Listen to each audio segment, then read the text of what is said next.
Bismillahirrahmanirrahim. Assalamu alaikum, ladies and gentlemen. Very fresh evening from Mohabbat Valley.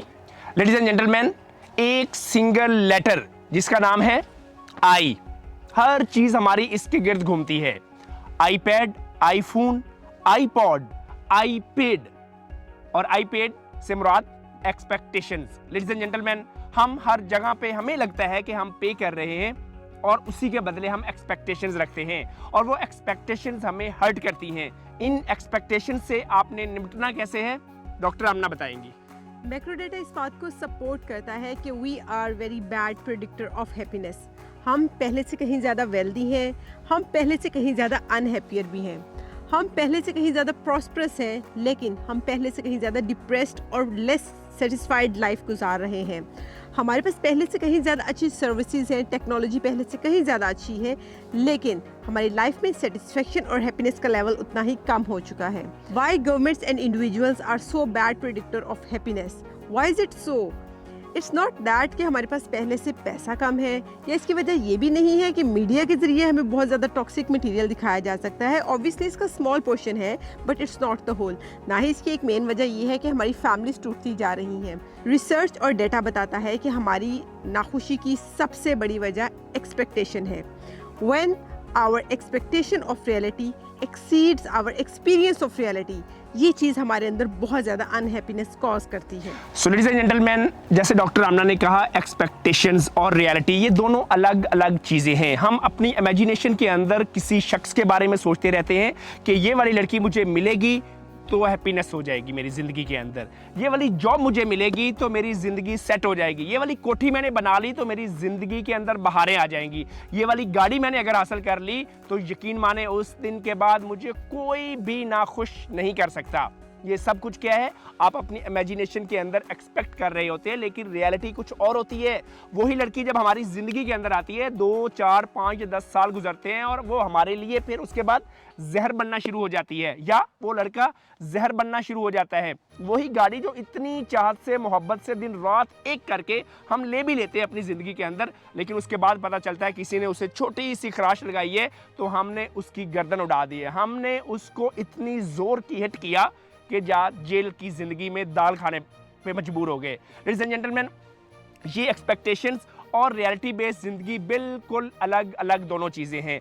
हमें सबसे ज़्यादा जो हर्ट कर रही होती है हर रोज़, वो यही एक्सपेक्टेशंस हैं। जैसे एक बच्चा होता है 5 साल का और वो अपनी माँ के पास आता है और आके कहता है, मामा आई लव यू। आगे से माँ भी बोलती है, बेटा आई लव यू टू। जैसे ही वो बच्चा 16 साल की उम्र में पहुँचता है तो दोबारा आके माँ को कहता है, मामा आई लव यू। आगे से मामा पूछती हैं, कितना पैसा चाहिए। फिर जब वो 22-23 साल का होता है, दोबारा आके बोलता है, मामा आई लव यू। मामा बोलती है, वो कौन है, किधर रहती है, शादी करना चाहते हो? और जैसे ही दोबारा 40 साल का होता है और आके मामा को दोबारा बोलता है, मामा आई लव यू। मामा कहती है, मैंने आपको समझाया नहीं था, अब भुगतो। और जैसे ही वो 60 साल का होता है, अपनी मामा को बोलता है, मामा आई लव यू, तो मामा कहती है, मैं पेपर पे साइन नहीं करूंगी।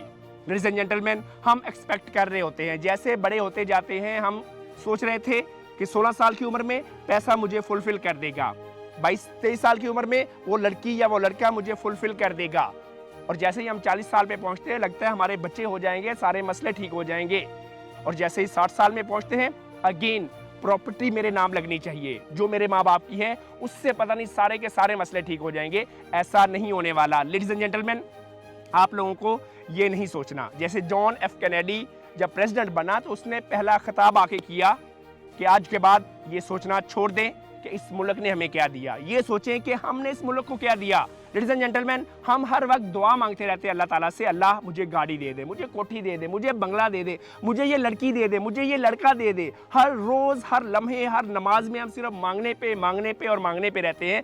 कभी हमने ये सोचा कि हम जाएं अल्लाह ताला के हजूर और जाके कहें, अल्लाह मुझसे कुछ काम ले ले, मेरी इस छोटी सी ज़िंदगी के अंदर मुझसे, मेरी फैमिली से, मेरे बच्चों से, या जो एनर्जी मुझे दी है, या जो पैसा मुझे दिया है, या जो ये वक्त मुझे दिया है प्लानट के ऊपर, इससे कोई काम ले ले, कोई बड़ा काम ले ले, अल्लाह मुझे चुन ले। अल्लाह से मांगने के बजाय क्यों ना अल्लाह के सामने खुद को पेश कर दे और सरेंडर कर दे, ताकि हम एक फुलफिल्ड लाइफ जी सकें। याद रखिए, आप उस एरा में जी रहे हैं जहाँ पे आपको हर पिक्चर इतनी ज़्यादा मैनिपुलेट करके दिखाई जाती है कि आपको लगता है कि you are the worst person on this planet, जिसके हालात सबसे बुरे हैं। लेकिन असल में ये नहीं होता। जैसे ही आप अपना लेंस चेंज करेंगे, आपकी रियलिटी देखने का अंदाज बदल जाएगा, आपकी एक्सपेक्टेशंस बदल जाएंगी और ऑब्वियसली आपकी लाइफ में हैप्पीनेस का लेवल बढ़ जाएगा। सो लेडीज एंड जेंटलमैन, आज के बाद आई यानी अपने गिर्द दुनिया घुमाने की बजाय ये ना समझना कि ये सारी दुनिया जितनी भी आपको खुश करने के लिए आई हो, ना ना ना ना ना ना, आपको इस दुनिया में कुछ कंट्रीब्यूट करना है, उठना है।